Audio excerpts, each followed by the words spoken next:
Good evening. Feels so weird without a jacket. I almost said good night.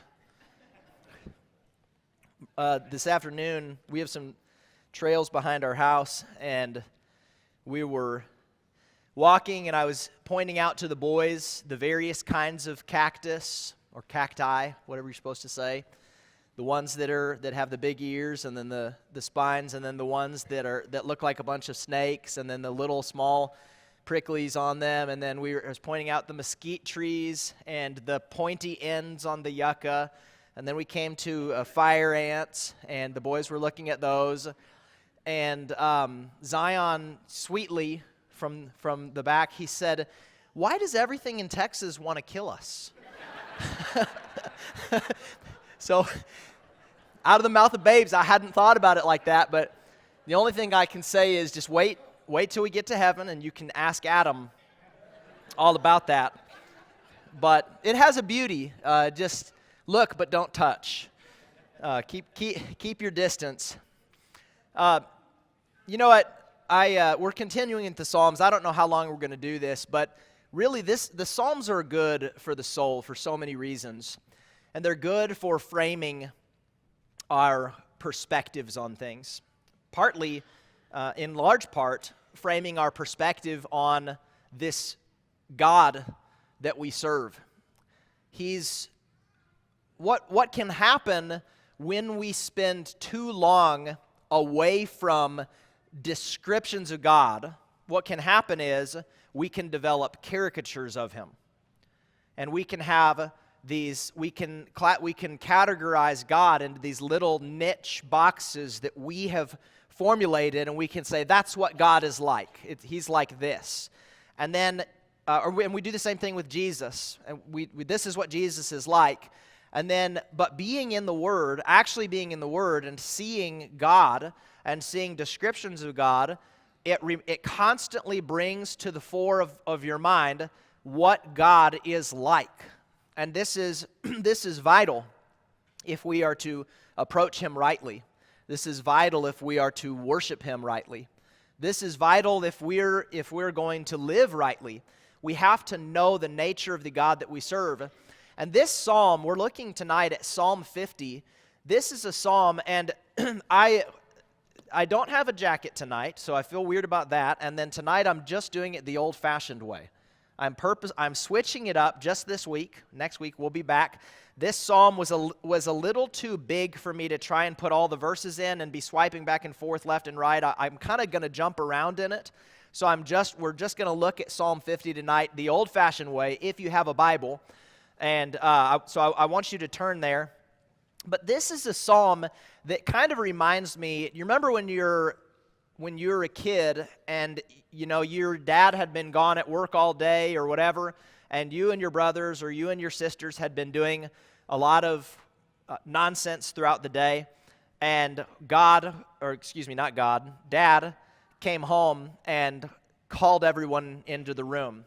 And it was really, does anybody remember that? It was a scary moment. I learned the fear of God by my dad and knowing what he was capable of with spankings and those kinds of things. I learned, and really that's God's design. It is to impress that so that when we become adults and we don't have that kind of oversight, we still have a Father in heaven who only it's much graver and it's much more severe than even a father here on earth. But on the flip side, it's much more merciful and much more gracious than a father on earth. God goes further in both directions than we can imagine. Some parents will never punish their children. God will.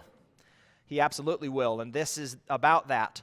And some parents have no grace for their children, and God has an abounding grace. So I titled this A Weighty Word from a Gracious God, because that's really what it is.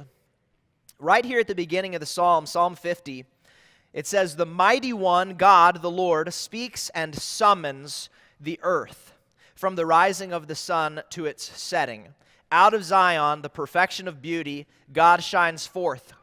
Our God comes, He does not keep silence, Before him is a devouring fire, around him a mighty tempest. He calls to the heavens above and to the earth that he may judge his people. So God has condescended to a degree. He's from heaven. He has come to a place halfway between earth and heaven, and he calls up to heaven and he calls down to the earth. And there's a consuming fire before him. Our God is a consuming fire. This is helping to shape. We ought not have a caricature of him. It says that he is the mighty one, God the Lord. He's the mighty one, God the Lord. This is God Jehovah. And he says that he is a consuming fire. If you look at verses 4 to 6, it says that God is the judge. Look at the very end of verse 6. God himself is judge. This is God. Verses 9 through 12 tells us that God is the owner of everything. There are ranchers in Texas, and I've got a good friend who's a rancher in Wyoming, and he runs I don't know, a couple thousand head of cattle on 26,000 acres in the mountains way up in Wyoming, a couple hours from Yellowstone. And that, I've always been fascinated by that line of work. But in this psalm, God says, you're a rancher, you have your land, you've got your cattle, and yes, by law here on earth, it's yours, and those are your cattle, and you can do with them as you please. But God says, they're mine. It's all mine. Every bit of it. From the beginnings of the earth to the ends of the earth, it's all mine. God made it. God made it by a word of his power. God formed it. God formed man. God formed the beasts of the earth. They are God's. So this is the God we're talking about. He's mighty. He's a consuming fire. He's the judge of all the earth. He owns everything. And perhaps most critical in this psalm is if we're to imagine God, look at verse 21. In verse 21, God, he'd laid out some complaints, and he said, "These things you have done, and I have been silent." And by what happened was, by virtue of the silence, by virtue of the allowance for a time. See, we're gonna talk about these things in just a moment.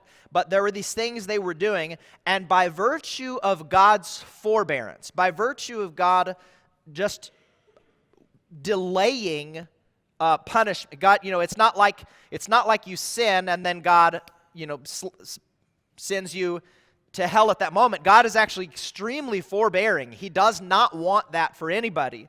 Even the most wicked, God delays it. The iniquity of the Amorites is not yet complete. I'm going to wait. It'll be generations before my judgment is fully and finally poured out.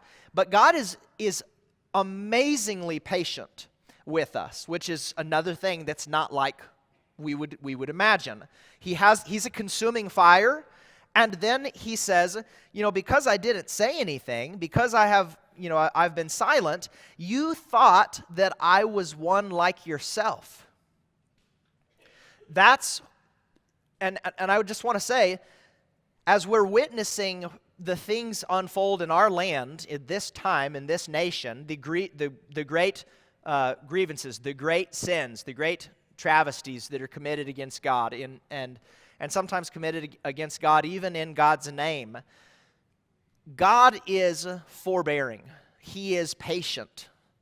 He delays. He's not quick to judge. He is slow to anger. I'm so thankful for that. He's slow to anger, abounding in steadfast love and mercy. But this psalm is God saying, don't think that my delay, don't think that my allowance of these foolish, wicked things is that I'm like man. Don't think that that's me saying, yeah, you know what, no big deal. Humans will be humans. This is just the way it's going to be. Don't think that. So God says, now I rebuke you, and I lay the charge before you. So that's what this psalm's about. And it's a calling together. God is he's positioned between heaven and earth. He's somewhere in here. He's calling up to heaven, heaven as witness. All the angelic hosts as witness. All of those that serve God in the heavenly places as witness. And he's calling down to the earth. And he brings a charge against two groups. And the charge against the first group is a charge against the righteous. It's a charge against those that are probably what would be the majority of us would fit into this kind of a category. It's a charge against those that are striving to keep covenant. They've entered into covenant. They're striving to walk with God. They're striving to do as He's called them to do. They're imperfect. There are, failures along the way. And yet there's in large part, they're keeping the covenant. That's but there's one thing for those that are, it's so easy when you're living cleanly, when you're living purely, when you're living righteously, when you're for the most part living the Christian walk, and you're doing it whether you're in the building or out of the building, and you're just walking with the Lord, you're reading your Bible, you're praying, you're striving after God. It's very easy to enter into a state of kind of self-justification and then to miss some things within that. And so he lays a charge against that group, and then he lays a charge against those that have really neglected the 10 Commandments. And he highlights a couple of those in particular. So I just want to briefly walk through this. The first section is a charge against the righteous, and the word is a power of its own. I need not say much about it, but I will make a brief bit of commentary as we go through it. But verses 5 through about 15, somewhere in there, is God's charge against the righteous. And so he says, "Gather to me my faithful ones." See, by God's own testimony, these are the faithful ones who made a covenant with me by sacrifice. Gather them to me. God's saying, come here and listen to me. The heavens declare his righteousness, for God himself is judge. So he's saying, faithful Christian, striving to keep covenant, come near and hear the word of God. Hear, O my people, and I will speak. O Israel, I will testify against you. I am God, your God. Not for your sacrifices do I rebuke you. You're offering your sacrifices. You're doing that. And he has no qualms with the sacrifice in itself. Your burnt offerings are continually before me. I will not accept a bull from your house or goats from your folds. Why not? For every beast of the forest is mine, the cattle on 1,000 hills. I know all the birds of the hills, and all that moves in the field is mine. It's all mine. If I were hungry, I would not tell you, for the world and its fullness are mine. It's God saying, it's all mine, every bit of it. Do I eat the flesh of bulls or drink the blood of goats? It's rhetorical. We know the answer. No. Right? And yet God had commanded these things. Had he not? Had he not? God simultaneously says, I'm not rebuking you for your sacrifice. There's nothing wrong with what you did. The sacrifice was good. It was a good sacrifice. For the church, that was a good song that you sang. That was a good giving of your first fruits that you gave in the contribution. That was good. I don't rebuke you for that. But what he says is, when we start to think that is the totality of what's done, it's just an exchange of me offering something up to God, and that I've paid my dues, and now I'm good. See, I'm keeping covenant, and I tithe, and I sing my songs, and I give my sacrifices, and all of these things. And see, but he says, look, that is commanded, that is a part of it. But he says, offer to God this is the word. This is God's command to the faithful. And this is the kind of command that strikes me the hardest most regularly, is this, because I strive to keep covenant. And Maggie was baptized this morning, and she said, I asked her how long she'd believed in Jesus, and she said, I think all my life. And you know what? That's kind of how I feel. I think all my life. I was, my dad was a preacher. Like the second I came out of the womb, they were reading scripture to me. And I don't remember a day, I do not remember a day, because there never was a day of my existence where it wasn't being poured over me, scriptures and prayers and singing just in my home. So it's been that way my whole life.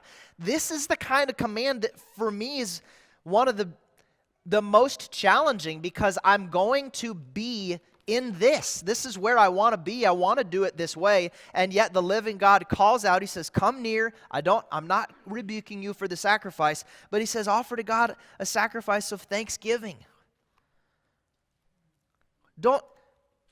I find it that when you've been familiar with Calvary for as long as you've lived,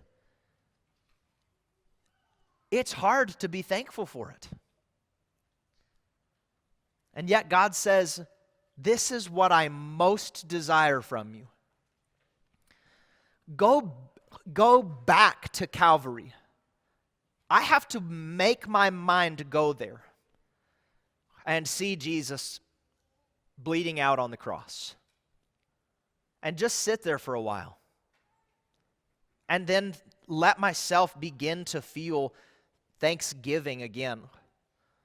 And as I'm in the Word, the standard of God's righteousness is infinitely higher than my own. And so even my meager attempt at righteousness, I find when I actually get into the Word, I'm falling greatly short of it. When I'm compared against Jesus the Christ, and I look at Him, and then I look at me and my bad attitudes and my grumbling spirit and complaining and the sins of my tongue, and I think, you know what, really I'm not as righteous as I thought that I was. And then I look at Calvary, and then it starts to make me realize I'm thankful. I'm so thankful for God and what He's done, and then I can start properly thanking Him. And then when I come to Him, it's not rote ritual obedience. There's nothing wrong with ritual. Eventually we'll talk about religion. Religion's not a bad thing. Religion is a good thing. There's such a thing as a pure and undefiled religion. We are commanded to be religious people. The Lord's Supper is religion. This ritual that we do every week, it is, and we're commanded to do it. But what's the heart of it?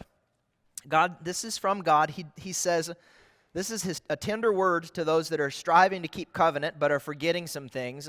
He says, offer to God a sacrifice of thanksgiving. And then he says, and call upon me in the day of trouble, and I will deliver you, and you shall glorify me. He's saying, don't just rely on yourself. You need me as much as anyone else on the planet needs me. Don't we? Elderly Christian, you've been a Christian for 50 years, is there ever a day where you realize, hey, I think I've got this? No. I will need Him on my deathbed. If the Lord lets me live until I have gray hair, I'll need Him as much there as I need Him now. God says, call on me. Keep calling on me. That's His word to us. Be thankful. Fulfill your vows. Don't forget you did make a vow to God. You made a covenant with God. When you were immersed in the waters, you said, God, I will live by your standard. I will walk in your way. I will walk in the light. I will confess my sins. I will strive to be like Christ. Do that. Be thankful. Strive to fulfill your vow and call on God regularly. But to the wicked, these are those that were on the fringes. They were still within Israelite society, but they had forgotten these things of God. To the wicked, God says, what right have you to recite my statutes or take my covenant on your lips? Look at what he says. For you hate discipline. Jesus said was it Jesus or was it Paul? It's hard to kick against the pricks. It was Jesus, wasn't it? It's hard. I heard Jesus and Paul. See, that's what I was thinking. Jesus said it to Paul. See, that's why. I was thinking both. It's hard to kick against the pricks. If you've got a, y'all ranchers, Miranda said I'm already saying y'all. I've only been in Texas. Soon enough, I'm getting a cowboy hat. I'm just telling you. Cowboy hat and flip-flops. So it's coming. But when you've got a cattle prod and that cow, it wants to go where you want it to go. It's hard to kick against that. It's hard to keep resisting it. Well, sometimes that's God. He says, what right have you to recite my statutes or to take my covenant on your lips? You hate discipline. God is disciplining. He disciplines and they hate it. They don't learn from it. They just hate it. And you cast my words behind you. This is God. If you see a thief, you are pleased with him. And probably the idea is that the thief stole and they were benefiting from it somehow. One of the things that I'm mindful of that really comes out in the New Testament, but it comes out right here, is that complicity is as much of an indictment as being the one that objectively did the act. That's what this is. The thief did it. I didn't do it. Yeah, but you're joining in on it. I think about the television programs that we sometimes put before us on screen, and some of the things that they're doing on the television screen that we would say, bad, not good, I would never participate, and yet we laugh at it. And we enjoy it as entertainment. Complicity. God's saying it's not just the action, it's also being participant in it, and you keep company with adulterers, more to the point that I was saying just a moment ago. This is a culture of adultery. It's just absolutely everywhere. And we're casual about it. We're casual about marriage. We're casual about what Jesus said about marriage in Matthew 5 and Matthew 19. We don't think much about it. We think it's not a big deal, and we're participant in it just by way of being casual. And the living God is calling out, and he's saying, this isn't good. Don't be casual about this. The evil should be separated from your midst. Verse 19, you give your mouth free rein for evil, and your tongue frames deceit. So this is the 10 Commandments. Theft, adultery, slandering, deceit, bearing false witness. You sit and speak against your brother, gossip. You slander your own mother's son, even your brother.